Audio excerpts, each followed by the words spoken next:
જે પ્રેશર આવે છે એના શું શું ટાઈપ હોતા હોય છે કે એને ઘરથી આવે છે, પેરેન્ટ્સ તરફથી આવે છે, સ્કૂલ તરફથી આવે છે, કોચિંગ તરફથી આવે છે, કે કંઈ જ ક્યાંયથી આવતું નથી પણ એ મેન્ટલી ખોટું પ્રેશર લે છે.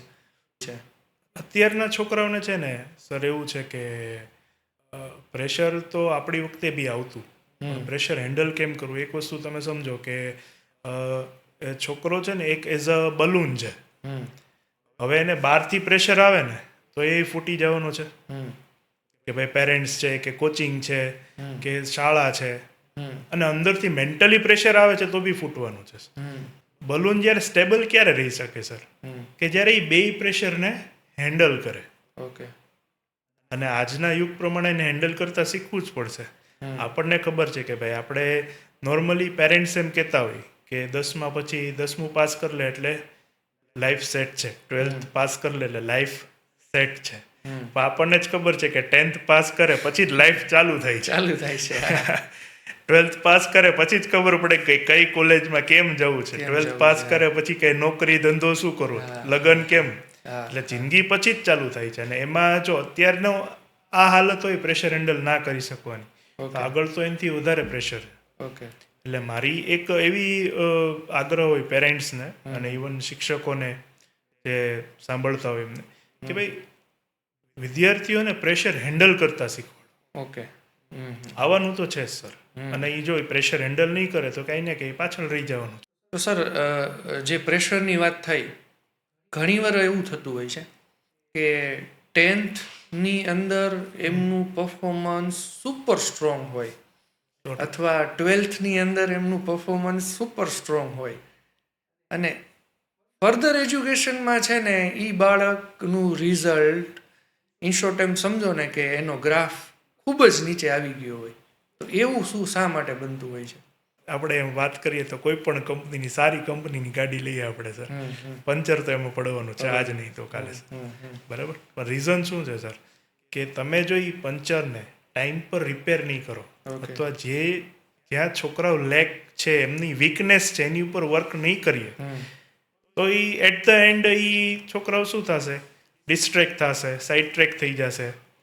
કે તમારે જે ફરિયાદવાળી જે તમે મને ક્વેશ્ચન પૂછો તો એમાં છોકરાઓ પેરેન્ટ્સનો એ એક ફરિયાદ હોય છે કે સર 10thમાં એમને 90% હતા, અત્યારે એવું છે કે સર એમને પાસિંગ માર્કને પ્રોબ્લેમ થાય છે. આવા બી ક્વેશ્ચન્સ હોય છે. પણ એટ ધ એન્ડ શું હોય છે કે જે 90% વાળો છોકરો છે ને સર, એ ટોપ ઉપર રહેવા માટે બહુ પ્રેશર લઈ લેતો હોય. ઓકે. અગેન પ્રેશર આવ્યું. અને પ્રેશરના લીધે શું થાય સર, જેમને કરવાનું છે વર્ક એમાં એ ધ્યાન નથી આપી શકતો એકચ્યુઅલીમાં જે વર્ક કરવાનું છે. અને છેલ્લે પછી એવું થાય છે કે એને પાસ કરાવવા માટે પણ આપણે વધારે મહેનત કરાવવી પડે છે. ઓકે.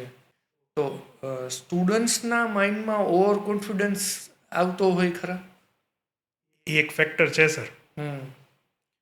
પણ હવેના સ્ટુડન્ટ છે ને સર, એ એમ કહે ને કે ભાઈ જેમ જેમ જનરેશન ચેન્જ થાય છે, અત્યારના યુવાનો છે ને વિદ્યાર્થીઓ સ્માર્ટ છે, એ લોકોને એકચ્યુઅલમાં ખબર છે કે એ લોકો ક્યાં ઊભા છે. એમ નો ડાઉટ ઓવર કોન્ફિડન્સનો પાર્ટ છે ને એ ઇફેક્ટ કરે, પણ આટલો બધો નથી ઇફેક્ટ કરતો. અત્યારના મારા સ્ટુડન્ટ્સને તમે પૂછો તો એ અત્યારથી એનું પ્રિડિક્શન બરાબર જ હોય કે ભાઈ મારે નીટમાં આટલા જ આવે છે સર, તો હું આટલા પહોંચીશ એમ, કે સર આટલા આવી જાય એટલે ઘણા. ઓવર કોન્ફિડન્સ છે એ ભાગ ભજવે છે પણ બહુ ઓછો.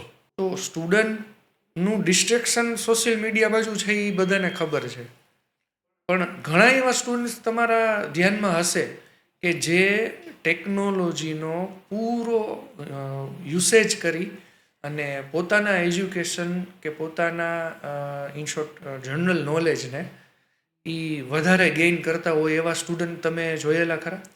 જોયેલા એટલે સર મારો જ એક સ્ટુડન્ટ છે, રિસન્ટલી એને 12th પાસ કર્યું છે સર.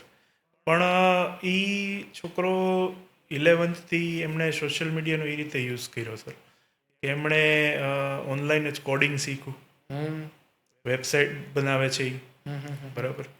ને અત્યારે જેવું છે કે એ નોર્મલ પર્સન, એટલે અત્યારે જે એને 12th સાયન્સ કમ્પ્લીટ કર્યું છે અને એ છોકરો અરાઉન્ડ મહિને 1 લાખ રૂપિયા કમાય છે. વાહ. ખૂબ સરસ, ખૂબ સરસ. ગેમર છે પોતે એમ, અને સાથે સાથે ભણે પણ છે, પોતાનો ખર્ચો પોતે જ કાઢે છે. એક ઇન્ડસ્ટ્રીયલિસ્ટનો સન છે. એમ. એને એવું જરૂર નથી કે ભાઈ હું કામ કરું તો જ ચાલશે, તો જ છતાં પણ હા હા. અત્યારની ઉંમરે એ પગભર છે. ઓકે. તો આવડી એજના છોકરાઓ આવું કરી શકતા હોય ખરા એવું થઈ હા હા શકે? સર, 100%. મારો રિસેન્ટ હમણાં ગયા વર્ષનો જ સ્ટુડન્ટ છે, અત્યારે એન્જિનિયરિંગ કરે છે. હમ હમ. ગેમર જે અત્યારે એમ કહે ને કે ભાઈ ગેમિંગ છે એ અત્યારનું એમ કે અપકમિંગ વર્લ્ડ છે વર્લ્ડ છે, હા હા. છોકરાઓ માટે. હમ. હા, તો એમાંય એટલું સારું વર્કઆઉટ કરે છે. ઓકે.